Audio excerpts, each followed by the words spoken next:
This cover is stunning, and I love it on my bookshelf. To my father, you are forgiven. Today's author that I'm featuring is Miss Luna Morada, and to be totally transparent, I chose this book because of the beautiful cover. I like the font that the author chose for the title. I like the colors, the way the tree looks like it portrays all of the seasons, and it caught my attention. So I bought it before I ever knew what the book was about. I'm going to read the blurb and then the author bio, and then I'll get started on the prologue. Emilia has made the difficult decision to leave her unhappy marriage and embark on a path towards self-discovery. As she heads back to her hometown on Long Island, she receives the devastating news of her father's sudden death. Well, devastating for everyone else. On the surface, she is unfazed. Little does she know, she carries a heavy load of past emotional and mental baggage that has yet to be addressed. Unforgiven is a powerful story of resilience and the transformative power of confronting one's past. It showcases the untapped strength within Emilia as she learns to let go of her burdens and find the courage to embark on a new chapter filled with hope, growth, and emotional freedom. Luna Morada is an emerging author from Long Island, New York, who now resides in the South. Growing up in a vibrant Latina community, Luna developed a deep appreciation for diverse cultures. Her debut novel, Unforgiven, is a testament to Luna's commitment to shedding light on important social issues. Through her writing, she delves into the complexities of intergenerational trauma and the healing process within the Latina community.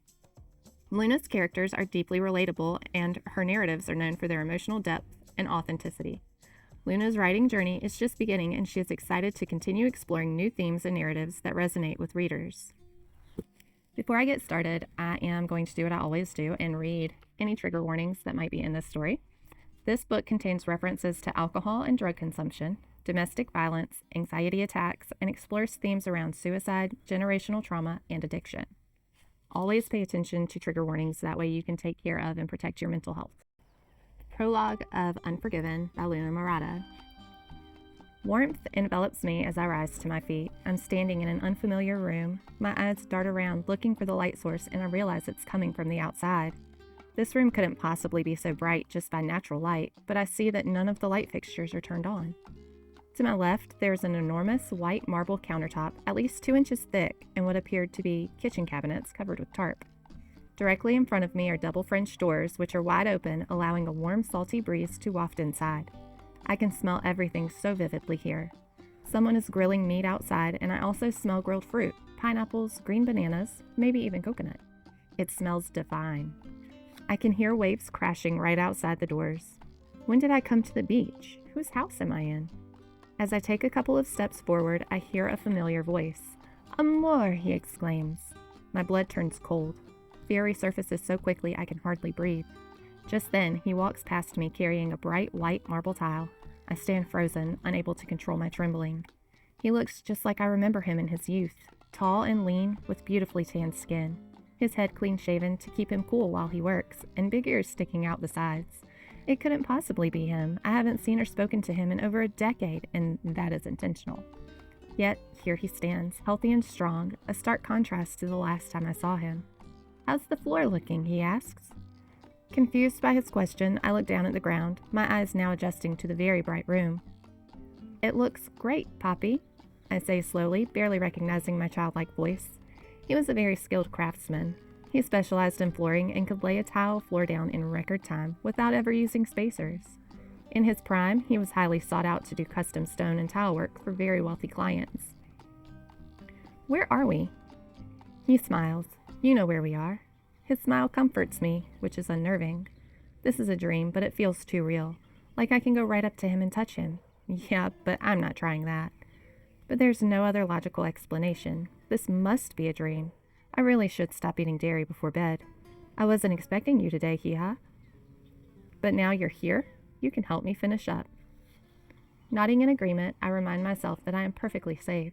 I kneel beside him while he spreads some thin set across the floor. He looks so real, but I'm scared to touch him. I have so many questions, but I'm scared to ask them. His smirk tells me he knows I'm uncomfortable. He finds this knowledge entertaining. "I'm very happy here," he assures me. I slowly nod, taking in my surroundings. This place does feel very peaceful. He smiles again. Oh yes, quiet too. The voices are gone.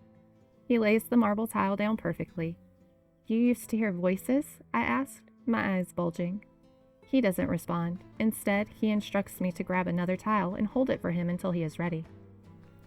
I repeat this a few more times until he announces that we've finished.